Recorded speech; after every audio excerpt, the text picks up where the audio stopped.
Hello, hello, Aquarius Collective, Sun, Moon, and Rising. Ako po si James. Kamusta po kayong lahat? And welcome po sa James Tarot PH. Diretso na po tayo sa inyong monthly reading for July of 2025. Sa Aquarius, nasa talagang patapos na tayo ng 2025. Nasa July na tayo. So, ano ang mga dapat mong abangan para sa buong buwan na ito? Sit back, relax, and enjoy our reading. So, tulad po na kagawian ha, kung naman mga ka-resonate ka, and leave the rest. Yung pong ibang impormasyon para po sa ibang Aquarius yun, kaya relax ka lang. Enjoy mo lang ang ating reading for today and talasan mo ang iyong intuition para makuha mo yung akmang-akmang messages sa kalob sa iyo ng iyong spirit guide sa ating reading for today. So, Aquarius, meron pa tayong isang tanong, isang sagot portion later. So, kung meron kayong isang tanong, ihanda mo yan mamaya, pag-uusapan natin yan at the end of our reading. So sa isip mo lang yan ha, huwag mo isusulat sa baba, and intuitively sasagutin natin sabay yan pareho para malaman natin kung ano ang naghihintay sa iyo para sa isang tanong mo na yan. So stay tuned and watch out for that at the end of our monthly reading. Okay? So Aquarius, thank you again for all of your donations, saka po sa mga hindi nag-i-skip ng ads. Thank you po for your love, for your support, and for your generosity po every time na meron po tayong reading for Aquarius dito po sa ating channel. So thank you po for not skipping the ads. So Aquarius, ano naghihintay sa inyo ngayon July 2025? Inhale and exhale. At the center of your reading, you have the King of Wands. Beautiful. In the area of what you want, you have the Five of Pentacles. In the area of what you need, you have the Three of Wands. Beautiful. Ang ganda nito. Tatlo pa lang pero ang ganda na. In the area of what's affecting your current energy, you have the Five of Swords. Yes. In the area of what your near future, you have the Knight of Pentacles. Lovely. In the area of your challenge for the month, you have the Knight of Swords. Ooh, interesting. In the area of your fortune, meron kang the Emperor card. In the area of your divine advice, meron kang Seven of Swords. At ang outcome mo, Aquarius, at the end of July, papasok natin sa August. Ano kaya ito? Pag-usapan natin later. Sabay-sabay siyang babasahin at comprehensively bibigyan detalye bawat card para sa buhay mo sa buong July. But first, alamin muna natin kung ano ang lingering energy mo in your background na mga gamit mo for the month, na talagang lagpasan ang bawat aspeto na ito sa buhay mo para sa buwan na ito. You have, the Strength card. Yes, ngayong buwan na ito, Aquarius, tinatawag ka ng yung spirit guides to be brave, to be resilient, to be patient. Ngayon ang buwan na to para maging mas matapang ka pa. Sabi ni Spirit Guides, yung katatagan mo daw this month ang magbibigay sa'yo ng garantiya na malalagpasan mo ang buong July ng maayos. Okay? Katatagan ng loob. Maybe because, sabi rito, hindi mo daw kailangan labanan ang isang problema ng marubdob o parang buong lakas. Parang sabi rito, kailangan daw ng gentle approach. Yan, gentle approach. Yung parang kindness, softness from you, Aquarius. Kailangan daw na parang, okay, ito ang problema, hindi ko pipilitin, hindi ko irarush, hindi ako magagalit, hindi ako magwawala, hindi ko to mamadaliin, hindi ko to bubugin ng sarili ko para lang matapos, hindi ko kailangan magpawis masyado. Parang sinasabi ng spirit guides mo, Aquarius, the right way to approach your problem for July is to do it gently, kindly, softly, ganyan. Parang tinan mo siya, hawak-hawak ng mismong babae yung bibig nung lion.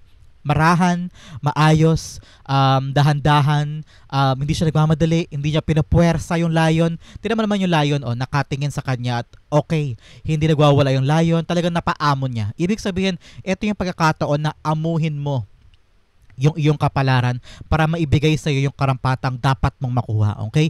It's a moment for you to not force things, to not control things, to not be aggressive. Yan ang sinasabi ng spirit guides mo this month, not to be aggressive, not to put things na parang busit na busit ka, aray na aray ka, pikon na pikon ka, ganyan. Tanggalin mo yun. Always do things moderately, gently, kindly. Talagang marahan this time. So, pag yan daw ang ginawa mo, magiging marahan din daw sa'yo ang pagdating at magiging smoothly, swiftly ang pagdating sa'yo ng swerte at frequency of lightness. Okay? Kailangan, relax lang, Aquarius. Relax lang tayo for this month. At napakaganda nito because nakita ko dito in your cards, maganda.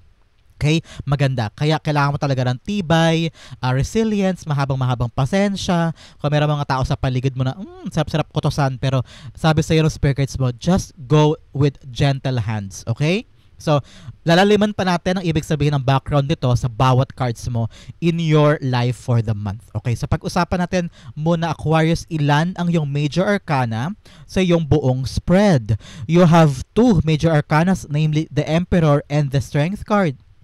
Sabi talaga ng spirit guides mo, ang iyong katatagan, ang iyong talino, ang iyong pagiging wais, sigurista, at saka madiskarteng paraan ang magbibigay sa iyo ng tagumpay sa buwan na ito. Kailangan daw tapangan mo rin ang sarili mo, parang kung nandito ang problema, harapin ko, pero at the same time, hindi ako magiging agresibo.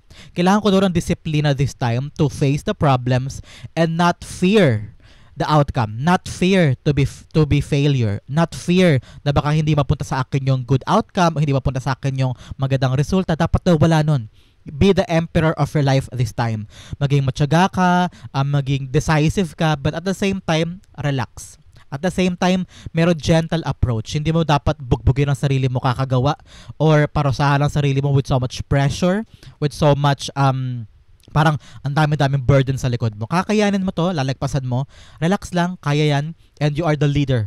The leader is just relax, composure, ganyan. May zen sa isip at puso niya, nakakayanin niya to, magagawa niya, and everything is in control. Okay? Nakita ko rin dito na you're trying to gain control back in your life. Para ako ngayon ang hari ng buhay ko, kakayanin ko to. I will do it on my own pace, on my own time, on my own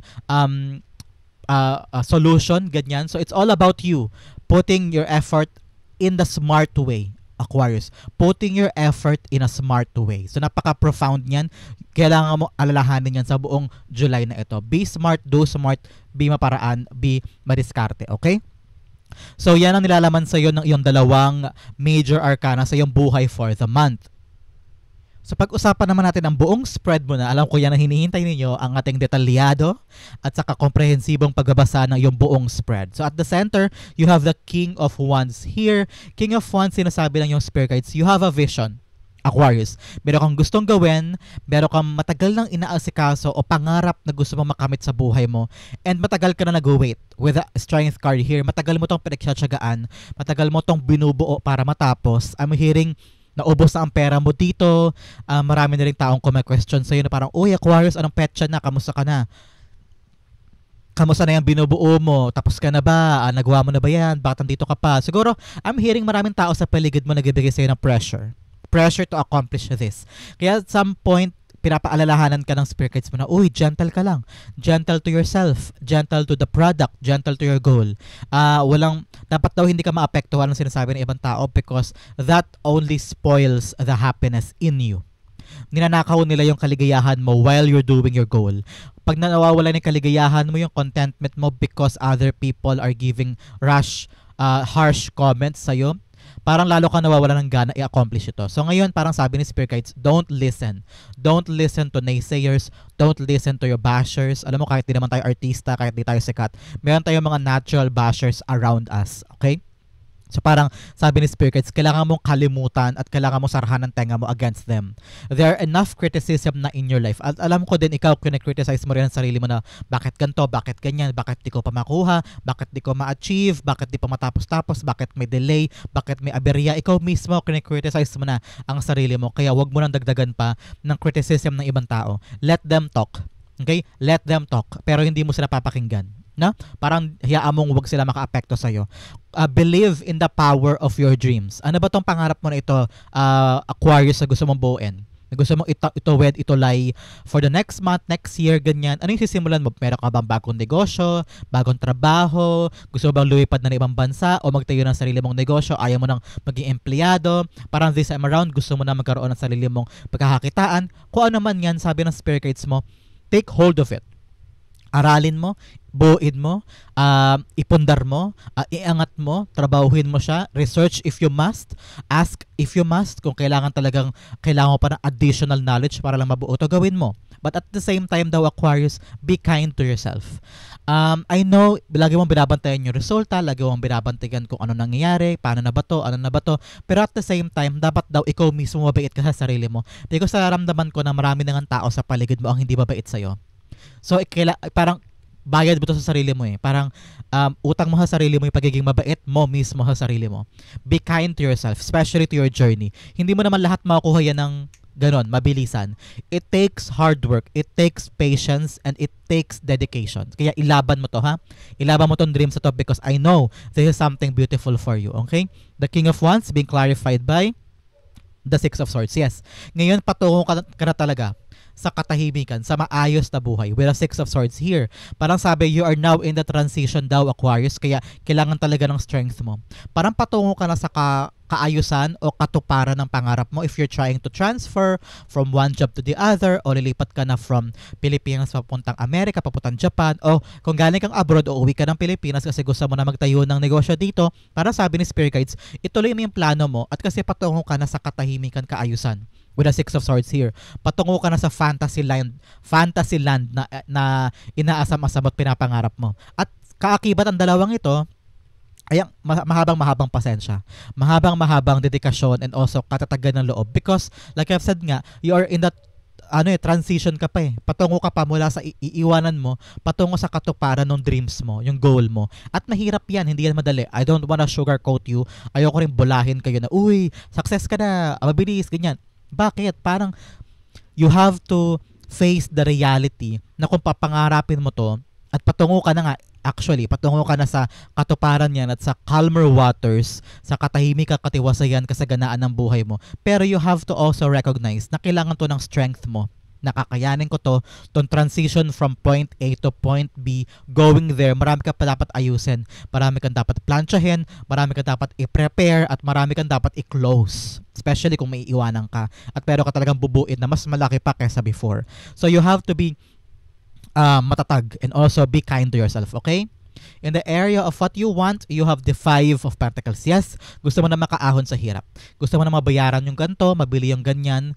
I'm hearing meron ka ng utang na tumatagal na ng taon, na parang meron ng deadline, and somehow this time parang kulang ka ng pera pambayad. That's what I'm hearing.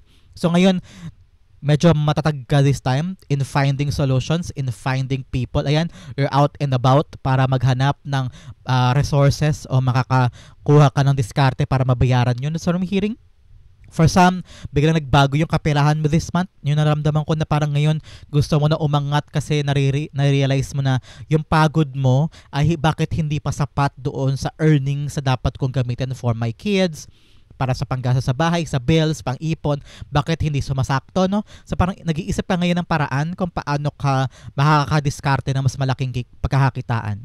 And this time around, parang kailangan mo to talaga maging strong enough.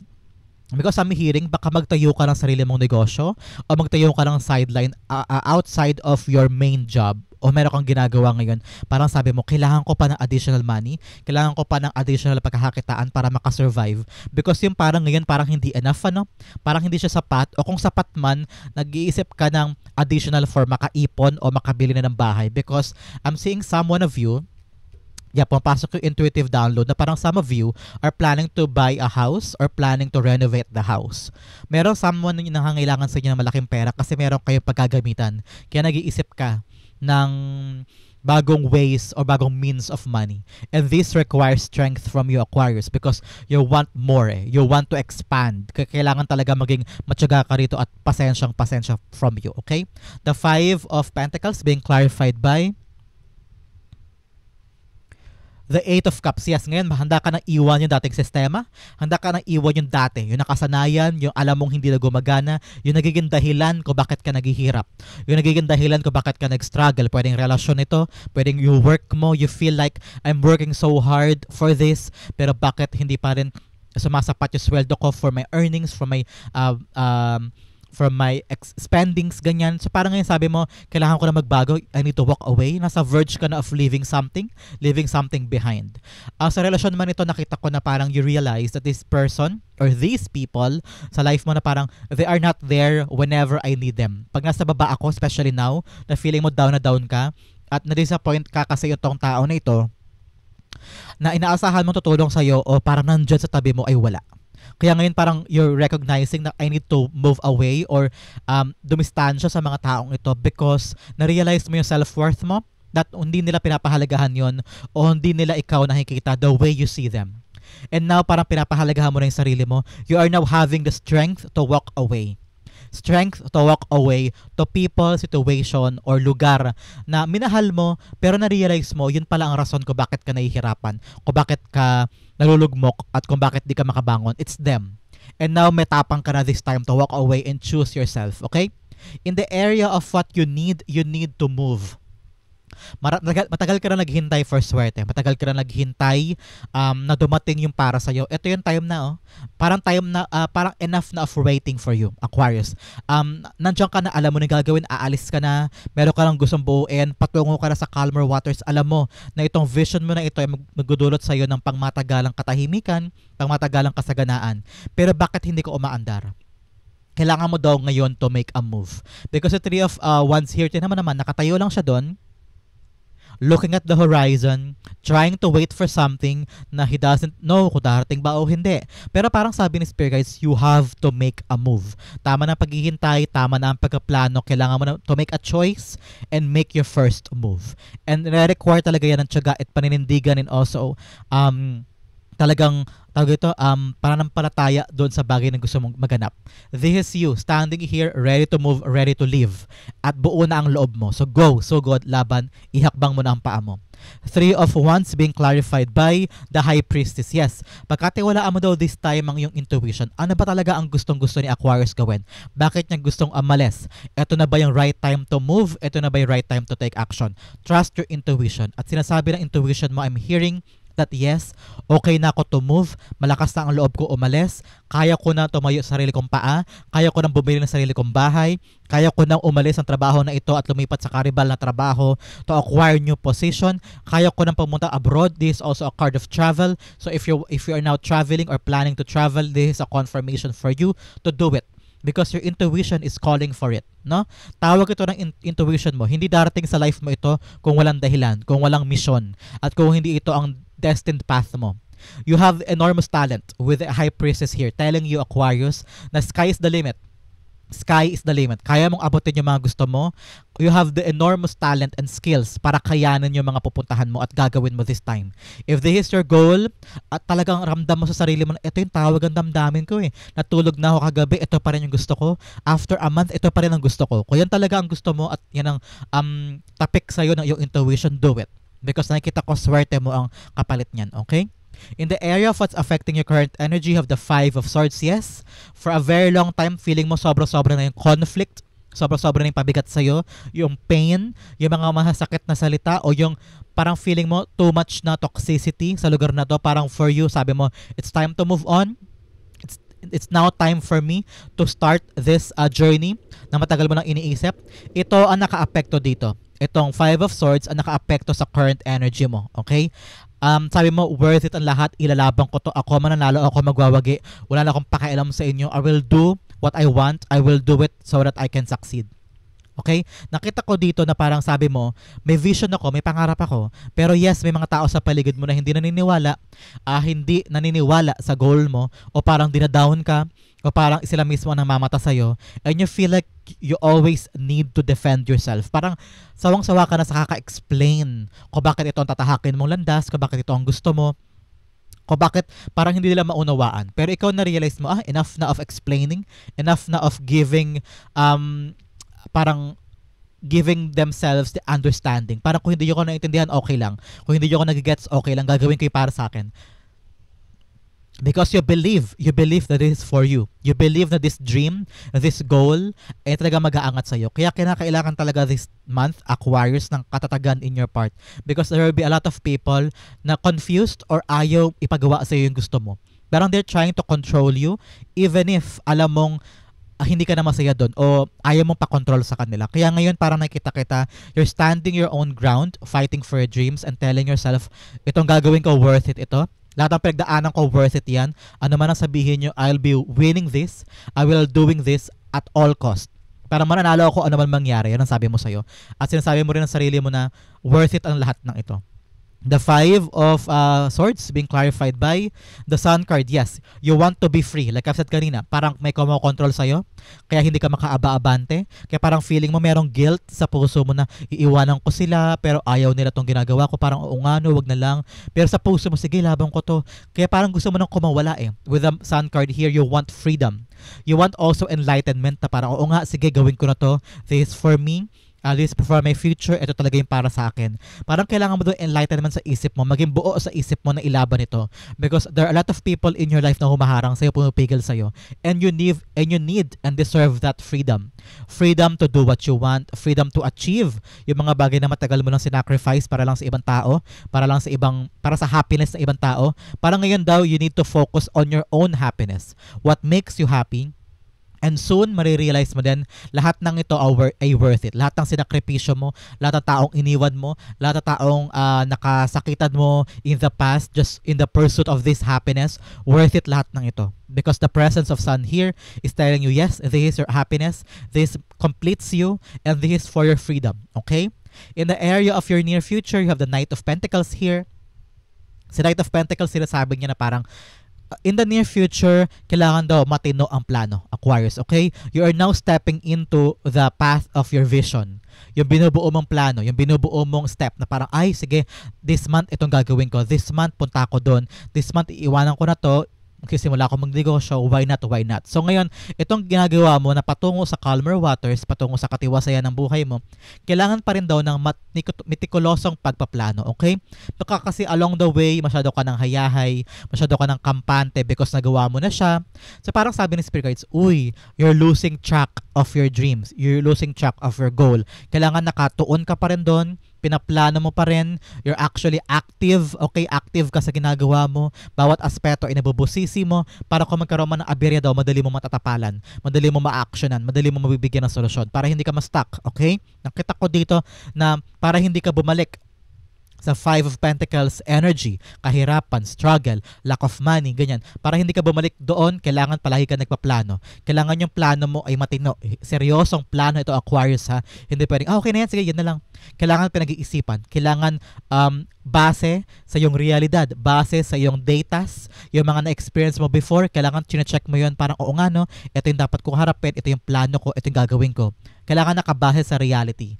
Kasi baka masyadong grandioso, masyadong malaking, hindi mo masyadong pinag-isipan, natuwa ka lang sa idea, baka mag-fail ka doon. So make sure it is based on your reality. Based kung ano yung nakahantad sa harapan mo na ito yung problema, ito solusyon, ito kailangan kong gawin. Ito yung pangarap ko, ito yung step by step kong gagawin para hindi ka rin malula, hindi ka rin ma-overwhelm at lalong hindi ka mag-give up. Okay? Kailangan metikuloso, paunti-unti na plano at malino dapat sa iyo yan. Sabi rin ng Spirit Guides, dapat daw yung plano a-actionan. Aquarius, yung plano daw dapat a-actionan, dapat buo sa loob mo na gagawin mo yan. Have a brave heart to do this, okay? The Knight of Pentacles being clarified by the World card. Yes, takpan lang si ate girl kasi medyo revealing siya. The World card's all about accomplishment, okay? Success. Mapapasayo daw ang success na dala ng World kapag matino ang plano mo. Okay? Matino, ano ba yung sabihin ng matinong plano? Yung step by step, inaral mo, nakapagtanong-tanong kasi iba't ibang tao kung paano ma-achieve yung bagay na yan. Halimbawa, gusto mo mag-seaman. So magharap ka ng taong naging seaman o may kinalaman sa seaman industry para mabigyan ka ng tamang impormasyon. Para alam mo yung step by step na tama based on reality para maabot mo siya swiftly at saka ma-accomplish mo siya ng maayos. Okay? So, nasa iyo ang world eh. Ibig sabihin, success is within reach. Kayang-kaya mo pagtagumpayan ito. Kaya kailangan mo talagang ayusin, maplansya yung plano mo para dire-diretso ka at walang aberya, okay? Kung magkakaroon man ng aberya, dahil parte yan ng buhay, at least alam mo agad yung itatapal mong solusyon. Okay, so make sure na pagplanuhan ng maigi para tama ang success na makuha mo. Okay? The world is yours. Abot kamay siya, Aquarius. Abot kamay ang tagumpay dito sa gusto mong buuin with the King of Wands. Kung ano man po itong plano mo, negosyo, trabaho, paglipad sa ibang bansa o meron kang bagong sisimulan this time, sabi ni Spirit Guides, sa'yo ang tagumpay. Mangapa sa'yo ito, basta actionan mo siya at magkaroon ka ng matinong plano. Okay? In the area of your challenge for the whole month, you have the Knight of Swords. Knight of Swords, isa lang payo. Okay? Padalos-dalos na desisyon. Huwag ka daw agad magkakaroon ng rush decision, rush action, rush na sasabihin, huwag ka agad magre-react base lang sa emosyon mo. Always think before you speak. Think before you decide. Bago ka pumirma, I don't know, biglang pumasok yung bigla-bigla ka lang pipirma, o bigla-bigla ka mag-agree, o bigla-bigla ka, o sige po, bigla-bigla ka mangangako sa isang bagay na hindi mo agad pinag-isipan. This month, the challenge for you is to think first. Meron ka mga bagay na minamadali mo. With the Knight of Pentacles here, sabi niya, slow down, pag-isipan mo na, pagplanuhan, okay? Don't make rush decisions. Kaya nga dito, tinatawag ng katatagan mo Saka gentle lang, relax lang. Hindi mo kailangan magmadali, hindi mo kailangan, I don't know, I'm seeing someone rushing sa MRT, o hindi mo kailangan parang ibigay agad yung papeles, o ibigay agad yung documents without checking it. Kailangan check mo muna. Slow down ka lang, Aquarius. Slow down, relax, be gentle to your approach, be gentle to your goal, be gentle to your task para hindi ka magkamali, okay? Knight of Swords being clarified by the Knight of Swords. Wow. Knight of Swords being clarified by the Knight of Swords. Oh, kinumpirma niya yung sarili niya. O nga daw, this month, Aquarius, tandaan mo, don't rush things. Pag-isipan, huwag mong madali. Pag sinabihan ka ng boss mo, oy, itong plano, ito gagawin, anong desisyon mo? Always ask, pwede ko ba bang pag-isipan muna? Pwede ko ba bang bigyan nyo muna ako ng a week to decide? Pwede ko po bang, baka may magtanong kasi sa'yo this month na parang, oy Aquarius, ano na? Kamusta na? Ano nang gagawin mo dito? Anong plano mo? Kailan? Sabihin mo, pwede bigyan mo ko ng time to think? Pwede bigyan mo ko ng time to work this out? Kasi ayoko magmadali, baka magkamali ako, ganyan-ganyan. Baka may something na lumabas, ganyan-ganyan. So, have that in your mindset this month, Aquarius, to take time to think, take time to plan your course of action, okay? Napakamahalaga kasi dalawang beses siya lumabas on the same spot, okay? In the area of your fortune, you have the Emperor card here. Emperor telling you, yes, nasa sayo ang kalakasan. Dapat daw talaga wais ka. Ito ang sagot mo dito sa challenge mo this month. Dapat naging wise ka this time. Halimbawa, tulad ng isang tunay na emperor, kapag dumating sa kanya ang problema ng giyera, haharap ba siya agad? Hindi. Kakausapin niya muna yung kanyang mga advisors, yung kanyang pamilya, yung kanyang mga constituents. Kakausapin niya, alamin niya ano bang tamang gawin, ano bang next step natin bago mag-decide ang isang emperor. Okay? Pinagmumuni-munihan niya muna. Iniisip niya muna mabuti kung magiging sound ba yung kanyang aksyon, yung kanyang decision. And that is something that you need to embody this time, Aquarius. To have a wais na plano, a wais na plan, and also sigurista ka dapat. Hindi ka dapat susugod sa isang bagay na hindi mo iniisip ang outcome kung 50-50 ba pabor sa akin ang sagot, o baka malugi ako dito, o baka talo ako dito at the end. You have to be sigurista at this time. Sabi rin ng spirit guides mo, you need to be disciplined. May mga bagay ka daw ginagawa this time na parang pa ganon-ganon. So ngayon, kung meron ka talagang gustong gawin, dapat daw maging disiplinado ka. Fight for it, but at the same time, dapat nakafocus ka doon at alam mo kung ano yung mga required from you na kailangan gawin para ma-achieve mo yung gusto mo ma-achieve, okay? The Emperor cards being clarified by the Death card. Yes, kailangan talaga ng changes within you. Like I've said, parang kailangan daw talaga ng disiplina in your part. Meron ka daw ginagawa na mali. Halimbawa, lagi mong iniisip na mahina ka, lagi mong iniisip na hindi mo kaya, lagi mong iniisip na, ay naku, talo siguro ako dyan, ay naku, wag na lang, o kaya urong-sulong ka, o kaya some of you are thinking na parang, sige gawin natin, nagmamadali ka, o parang you have a very rush decision. Gusto mo agad matapos for the sake of matapos. Parang sabi ni Spirit Guides, you need to change how you view things.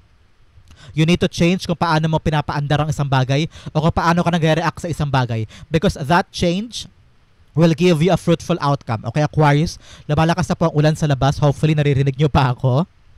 Very maulan po ngayong araw na to. Pero okay lang, diretso natin to. Sabi talaga ng spirit guides mo, Aquarius, you have the discipline this time to embrace the change, okay? Embrace the change that you need in your life para makuha mo yung right outcome, okay? In the area of your divine advice, itong advice sa'yo ng spirit guides mo, work on your own. Okay? You don't need to trust other people na alam mo nagkamali na sa'yo. Pag niloho ka na, pag medyo nagsinungaling na sa'yo in the past, huwag mo nang pagkatiwalaan yun, okay? Learn also this time to make things private. Yung mga bagay na para sa'yo, na importante sa'yo, gawin mo lang private. Huwag mo ipamalita sa ibang tao because other people may use that against you, okay? Especially your secrets, your bank accounts, kung paano ka kumikita, yung earnings mo, yung pera mo, yung bahay mo, hindi dapat lahat ng tao nakakapasok dyan. Especially yung mga taong hindi mo masyadong pinakakatiwalaan because their energy may be brought sa bahay mo. So make sure yung hindi mo kakilala, huwag mo papapasukin sa bahay mo. Kahit friends mo yan pero hindi mo siya masyadong pinakakatiwalaan, never let other people come into your house, okay? Especially yung mga taong shady para sa pakiramdam mo. This time around, work on yourself. Strategize on the things on your own. Parang sabi ngayon, pagkatiwalaan mo ang sarili mo, okay? That Seven of Swords being clarified by the Three of Swords, yes. It's all about your heart, protecting yourself. You've been through a lot in the past. Like I've said, may mga tao na nanloko sa'yo. May mga tao na nagsinungaling sa'yo o nang isa sa'yo. O parang sila yung nagdudulot ng conflict in your life. Kaya talaga bilin sa'yo ng spirit guides mo is sarilinin mo muna lahat ng bagay na ginagawa mo. Yung mga pangarap mo, mga goals mo, yung mga bagay na precious sa'yo, dapat private lang yan. Hindi dapat lahat ng tao nakakaalam yan. Para hindi ka makabalik dito. Hindi bumalik yung pain, yung sorrow, yung mistake, and also disappointment. Para makaiwas ka dito, do things on your own. And also, make things in private. Okay? Magandang paalala sa'yo ng spirit guides mo yan. Ang outcome mo, pag-usapan natin later. But first, hanapan muna kita ng additional messages from the Divine. Ano yung karagdagan nilang payo para sa'yo para matulay mo ang buwan na ito, Aquarius. Okay? First, you have spear, heartache over what you no longer have. Yes, may pain talaga sa puso mo because you're gonna leave something behind. Pero na-realize mo na, okay, dadalhin ko ang pain na yan moving forward because sobra na, tama na. I need to move. I need to walk away. Another message, you have skull, hidden secrets can harm you. Yes, kakasabi ko lang dito sa with the seven of swords. May mga bagay kang in private na dapat manatiling private lang because it can harm you. Hindi dapat lahat ng tao nakakaalam ng sekreto mo, okay? O mga bagay na private for you. Another message, you have pig, beware of greed. O mag-beware ka sa mga taong gahaman sa paligid mo. May tao dyan na parang gustong-gusto kanya lahat. So make sure you stay away from them. Okay? Another message, you have dalawa, will, indecisiveness, allowing your life to ramble aimlessly. Yes, kailangan talaga nakafocus ka sa goal mo. At nangangailangan yan ng katatagan from your part. To focus, have a discipline to just chase that target. Okay?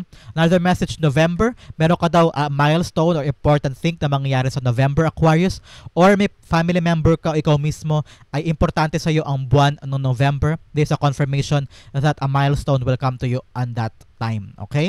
Another message, bigyan pa kita. You have four-leaf clover, great good fortune, congratulations. You also have money path, a path with money is waiting for you to find it. Yes, pero ka daw landas na pupuntahan this time, kaya gawin mo na to.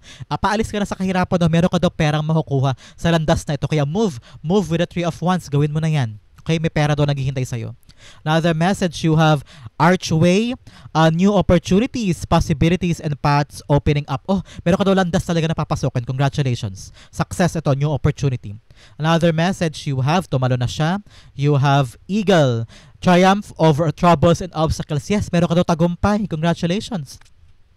Another message, you have gong, an exciting event. Wow, meron ka daw exciting event na magaganap this month. Congratulations. So bago tayong hanapin at buksan ang iyong outcome, bigyan muna kita ng additional messages na pag-focusan mo this month para makatulay ka sa buong July, Aquarius. Okay? Unang-una, you have freedom. Yes, like I've said, ito yung panahon para maging free ka, para maging malaya ka. Ito, sabi ko yun dito, mula sa mga nagpatali sa'yo in the past. So now, freedom is yours. Another message, abundance. Yes, kaswertehan with money here. Congratulations. And balance. Ngayon, balance will be restored in your life. Kung dati hirap na hirap, kung dati pagod na pagod, ngayon, kaya mo nang panghawakan yan. You have a lot of time to rest. Tatlong bagay ang kailangan mo alalahanin this this July, Aquarius. You have freedom, kalayaan to do what you want, abundance, talagang kasaganaan ang kailangan mo isipin, balance ang buhay, nakakatulog ka, nakaka-relax ka, and also you're working hard. Kailangan balance lahat yan sa buhay mo, okay? Ang outcome mo, pag-usapan na natin, but first, hawakan mo na, Aquarius, ha, ang iyong isang tanong, isang sagot, gagawin natin yan after this. Sa isip mo lang, don't write it down, okay? Sa isip lang, ihanda mo na yan. Ang outcome mo for the month, Aquarius, bago tayo pumasok ng August ay, wow, Four of Pentacles. Now, you'll be able to let go of things na talagang totally hindi mo na kailangan sa buhay mo. Mga tao, mga sitwasyon, mga dating trabaho, dating passion project, mga lugar na na-realize mo na kailangan mo nang i-let go. Because ngayon, papasok ka ng August, alam mo na naghihintay sa'yo, financial stability with the Four of Pentacles. Patungo ka na sa katiwasayan at talagang katatagan ng perahan mo this time. Wow, the connection, katatagan ng iyong kaperahan, katatagan ng iyong future at matatag na kaperahan for you papasok ng August. So ngayon, nakita mo na yung silbi ng mga bagay-bagay. Yung ibang bagay na hindi mahalaga, bibitawan mo. Yung mga tao na hindi mahalaga at feeling mo sila dahilan ko bakit ka naghihirap, bibitawan mo sila. Parang nililinis mo yung buhay mo this time at mag-outcome ka dito, oh. Yayakapin mo yung mga bagay na mahalaga, mga taong mahalaga, at mga trabahong kapirahan na magbibigay sa iyo ng kahalagahan and stability for you in the near future. Okay?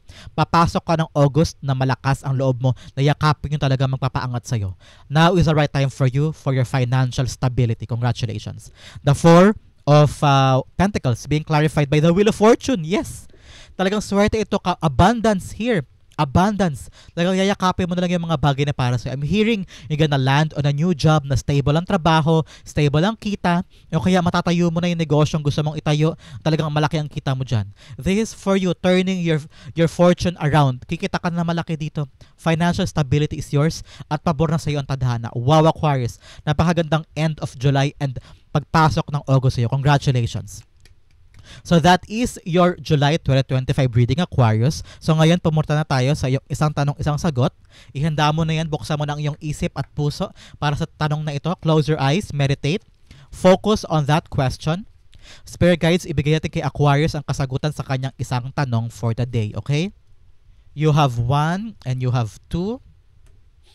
Bigyan kita ng angel whisper advice para maging konfirmasyon at magpatatag sa iyong message for your question. Okay? You have 1 and you have 2. Are you ready, Aquarius? Inhale and exhale. The answer to your question is you have the 8 of Swords, you have the Wheel of Fortune, you have Yes card, and you have Reconsider. O sabi ito ng Spirit Guides mo, ikaw lang daw pumipigil sa bagay na yan. Para akala mo lang hindi mo makukuha. Akala mo lang may problema. Akala mo lang may aberya. Pero sabi ng Spirit Guides, ikaw lang daw humaharang para makuha mo siya. Because the Wheel of Fortune is here telling you, yes, napakaswerte mo this time at makukuha mo yan. Sa'yo yan. Ikaw lang daw humaharang. Kaya alisin mo na yung worry, alisin mo na yung stress, alisin mo na yung overthinking mo, and alisin mo na yung self-limiting thoughts. Kaya mo itong ma-achieve, okay? You will get this. Enough na yung presence ni Wheel of Fortune para sabihin sa iyo na yes, it will be yours.